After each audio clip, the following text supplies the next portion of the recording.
kemudian terjadilah pelanggaran atas pakem itu. Pelanggaran itu sekarang menjadi kebiasaan baru. Apa itu? Mulailah pelanggaran-pelanggaran baru itu. Apa itu? Mulailah pelanggaran-pelanggaran baru itu. Ini peringatan terakhir Pak Capres. Ini peringatan terakhir Pak Capres. Apalagi diberitahu kemungkinannya terjadinya pelanggaran.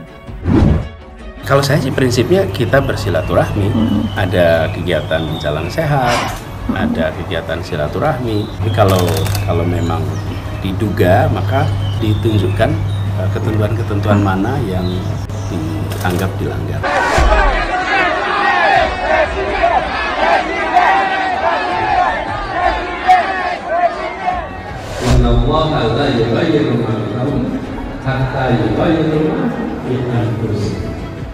Apalagi membawa politik-politik sara. Tidak, jangan. Politisasi agama, tidak, jangan. Kita menghimbau bukan hanya kepada Pak AB, tapi seluruh calon presiden yang akan kemudian melakukan kegiatan itu, sosialisasi dan kawan-kawan, agar tidak menggunakan fasilitas tempat ibadah. Bawaslu harus selalu hadir untuk merespon dan menyelesaikan pengaduan dengan cepat, menindak dan menyelesaikan berbagai pelanggaran dengan tegas. Jangan hanya bekerja saat terjadi pelanggaran. Saya bersyukur pada hari ini bisa kembali bersujud di masjid yang insya Allah bawa berkah bagi kita.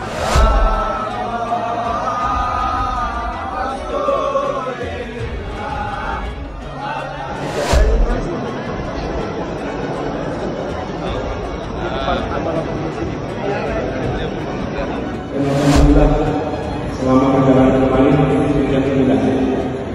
Sekarang kami dapat mengajukan Politik identitas sangat berbahaya bagi negara sebesar kita Indonesia yang sangat beragam. Apalagi membawa politik-politik sara. Tidak, jangan. Tapi kalau memang diduga, maka ditunjukkan pasal berapa, peraturan berapa, itu aja. Saya ingatkan kepada para capres dan cawapres untuk membawa suasana politik kita menuju 2024 itu betul-betul paling banter anget dikit, syukur bisa adem.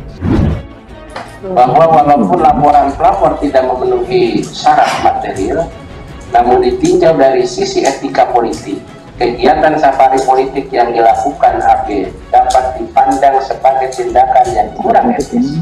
Kita harus terus membangun kedewasaan berpolitik, etika berpolitik, tata krama dalam berpolitik, dan juga keadaban dalam berpolitik. Walaupun nanti ini alasannya ada respon publik, akan tapi kami harapkan seluruh panitia yang berkaitan dengan Capres itu menjaga agar masjid tetap digunakan sebagai tempat ibadah dan bukan penggunaan politik praktis. Dalam safari politiknya ke Sulawesi, Anies Baswedan menjadi pembicara dalam kuliah pakar yang digelar di kampus Universitas Muslim Indonesia atau UMI, Makassar pada Sabtu 10 Desember 2022. Saat memaparkan materinya, Anies melontarkan pertanyaan spekulatif, bisakah dosen digantikan teknologi? Ujar Anies. Mantan Gubernur DKI Jakarta itu pun menjawab sendiri pertanyaannya. Ia bilang jika pertanyaan itu dijawab dosen, maka pasti mengatakan tidak. Ia menuturkan dosen yang hanya mendaur ulang materinya dan mengajar seperti mekanis, maka teknologi bisa menggantikannya. Tapi dosen yang mengajar dengan inspirasi, membawa kebaruan, selalu berdialog dengan mahasiswa, teknologi apapun tidak akan pernah bisa menggantikannya, jelasnya. Ia pun menyarankan agar tenaga pendidik, terutama di perguruan tinggi, menjadi inisiator perubahan di tengah era digitalisasi, tidak mengikuti kebiasaan-kebiasaan. Mantan Gubernur DKI Jakarta itu mencontohkan batik. Ia menjelaskan batik dulunya hanya dipakai perempuan, sementara sebagai sarung, sementara laki-laki dulunya tidak mengenakan baju yang bermotif. Hal itu menjadi pakem atau pedoman pokok. Kemudian terjadilah pelanggaran atas pakem itu. Kain yang dipakai untuk sarung dipakai untuk baju. Ketika itu pertama kali digunakan, kata dia, orang melihat itu sebagai pelanggaran atau tidak sopan. Namun pelanggaran itu diikuti banyak orang. Akhirnya baju batik jadi identitas Indonesia. Pelanggaran itu sekarang jadi kebiasaan baru. Bapak Ibu di bidang pendidikan mulailah pelanggaran-pelanggaran baru itu. Pungkasnya, batik itu dipakainya untuk kain, lalu atasnya kebaya. Kemudian terjadilah pelanggaran atas pakem itu. Kain itu yang dipakainya di bawah dipakai untuk baju. Dan ketika pertama kali digunakan, orang menengok ini nggak sopan, ini pelanggaran yang berarti pakem. Diikuti banyak orang. Sekarang menjadi baju batik identitas Indonesia. Pelanggaran itu sekarang menjadi kebiasaan baru. Apa itu? Mulailah pelanggaran-pelanggaran baru itu. Pelanggaran itu sekarang menjadi kebiasaan baru. Apa itu? Mulailah pelanggaran-pelanggaran baru itu. pemilihan diksi yang tidak tepat bisa menimbulkan masalah. Dalam hal ini, penggunaan kata pelanggaran dalam menganalogikan sebuah perubahan dan pembaruan sangat tidak tepat. Apalagi itu diucapkan oleh seorang Anies Baswedan yang notabene seorang mantan gubernur dan pernah menjadi dosen di Universitas Paramadina selama 8 tahun. Sehingga wajar kalau hal itu banyak yang mempertanyakan. Sementara itu, Badan Pengawas Pemilu atau Bawaslu Republik Indonesia menilai kegiatan safari politik sebelum masa kampanye pemilu 2024 dimulai seperti yang dilakukan Anies Baswedan merupakan tindakan kurang etis. Hal ini disampaikan anggota Bawaslu Bu Adi dalam konferensi pers di Media Center Bawaslu, Jakarta pada Kamis 15 Desember 2022. Walaupun laporan pelapor tidak memenuhi syarat material, namun ditinjau dari sisi etika politik, kegiatan safari politik yang dilakukan Anies Baswedan dapat dipandang sebagai tindakan yang kurang etis. Karena telah melakukan aktivitas kampanye terselubung dan terkesan mencuri start dalam melakukan kampanye sebagai calon presiden dalam Pilpres 2024, ujar Puadi.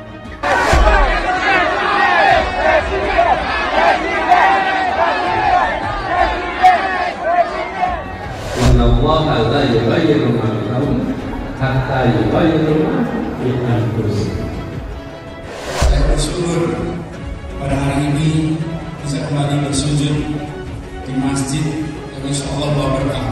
Bawaslu menilai publik telah mengetahui Anies merupakan bakal calon presiden yang akan diusung gabungan partai tertentu.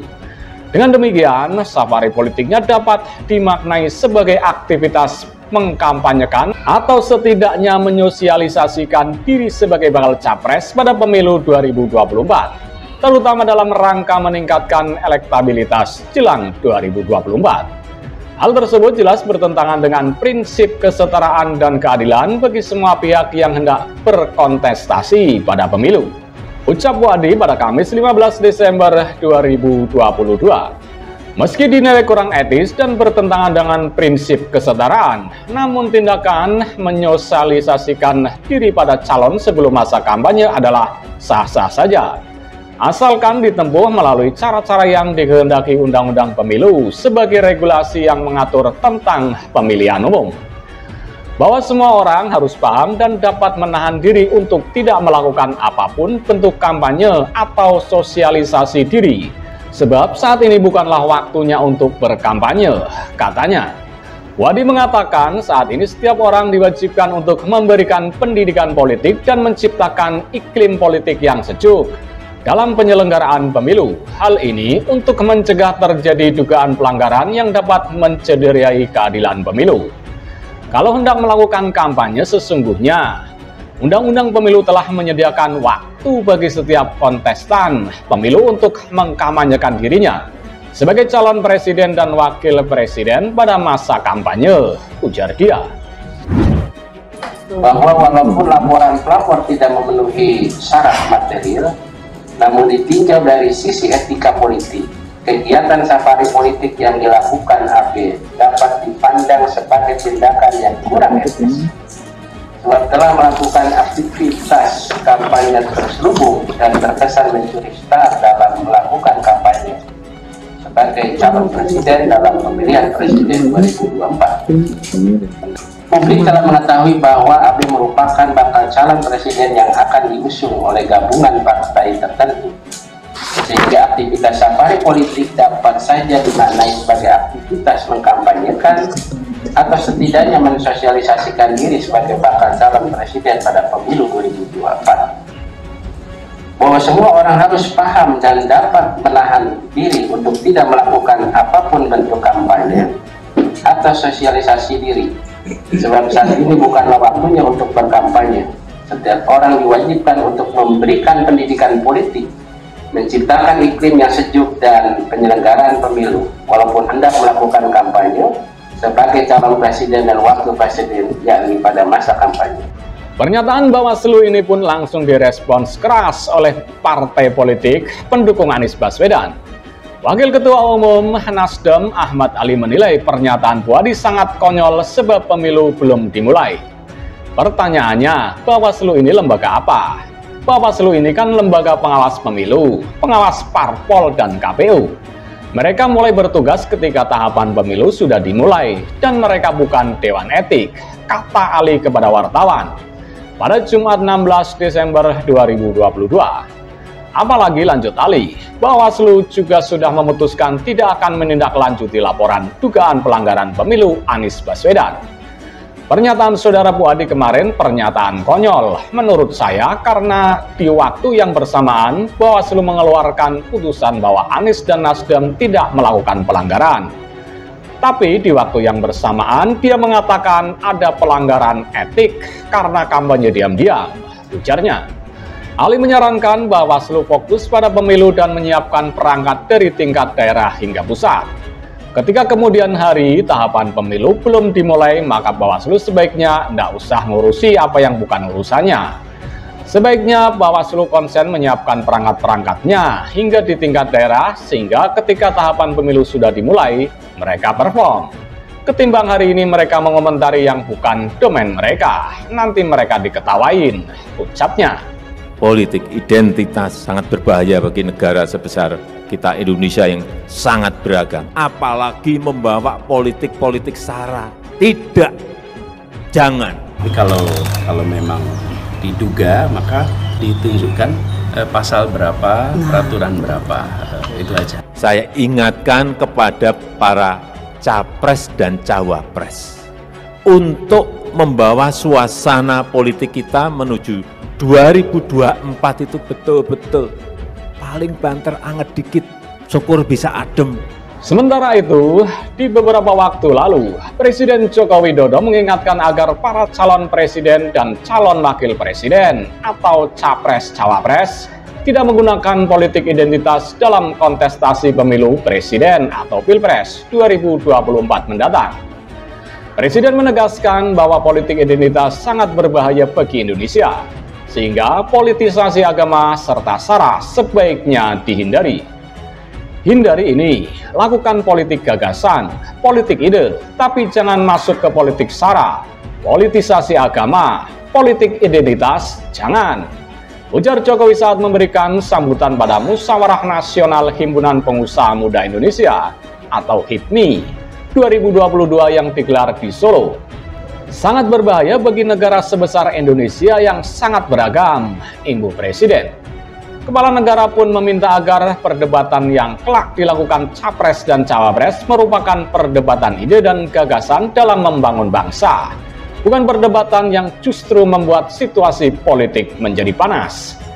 Inilah yang sekali lagi saya ingatkan kepada para capres dan cawapres untuk membawa suasana politik kita menuju 2024 itu betul-betul paling banter, anget dikit, syukur bisa adem, kata Jokowi. Debat silakan, debat gagasan, debat ide, membawa negara ini lebih baik silakan, tapi jangan sampai panas, apalagi membawa politik-politik sara. Tidak, jangan. Politik agama, tidak. Jangan. Setuju politisasi agama, jangan. Jangan, tegasnya.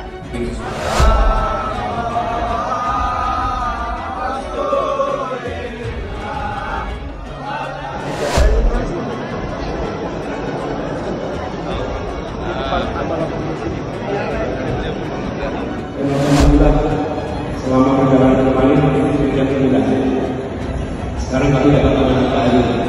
Presiden menambahkan bahwa politisasi agama akan membawa dampak yang negatif, bahkan dampak itu juga telah dirasakan masyarakat dalam waktu lama. Selain pesan soal situasi politik, Jokowi juga menitipkan pesan terkait situasi global kepada para capres dan cawapres. Dalam situasi global yang serba tidak pasti, Jokowi meminta agar kontestasi Pilpres mendatang tidak memanas. Saya titip dalam kondisi dunia yang sangat rentan seperti ini. Kita harus semua menjaga agar kondusivitas situasi politik itu tetap adem kalau bisa. Kalau nggak bisa, paling banter ya anget tapi jangan panas. Karena situasi tidak normal, hati-hati, situasi dunia sedang tidak normal, kata Jokowi. Saya sudah menyampaikan berkali-kali, 14 negara sudah masuk dalam posisi menjadi pasiennya IMF. 14 negara. Tahun 1998 itu hanya 5 negara, itu sudah geger. Ini sudah 14 negara masuk menjadi pasiennya IMF dan 28 negara ngantri di depan pintu IMF. Diperkirakan sampai angka 66. Pungkasnya. Kemudian terjadilah pelanggaran atas pakem itu. Pelanggaran itu sekarang menjadi kebiasaan baru. Apa itu? Mulailah pelanggaran-pelanggaran baru itu. Apa itu? Mulailah pelanggaran-pelanggaran baru itu. Ini peringatan terakhir Pak Capres. Ini peringatan terakhir Pak Capres. Apalagi diberitahu kemungkinannya terjadinya pelanggaran. Kalau saya sih prinsipnya kita bersilaturahmi. Ada kegiatan jalan sehat, ada kegiatan silaturahmi. Tapi kalau memang diduga, maka ditunjukkan ketentuan-ketentuan mana yang dianggap dilanggar.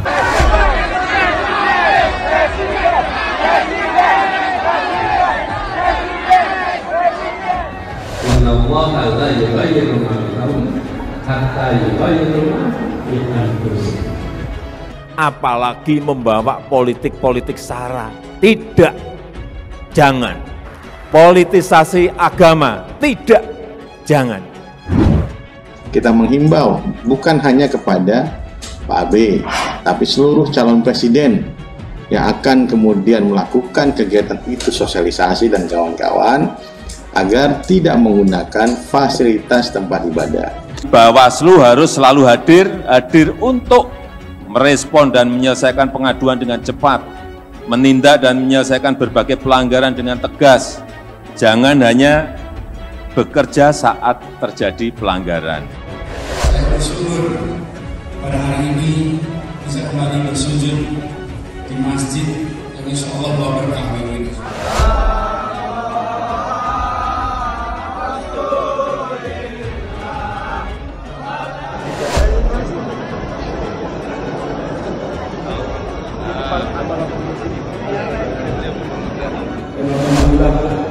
Selama perjalanan kembali tidak dimudahkan. Sekarang kami dapat mengambil. Politik identitas sangat berbahaya bagi negara sebesar kita Indonesia yang sangat beragam. Apalagi membawa politik-politik sara.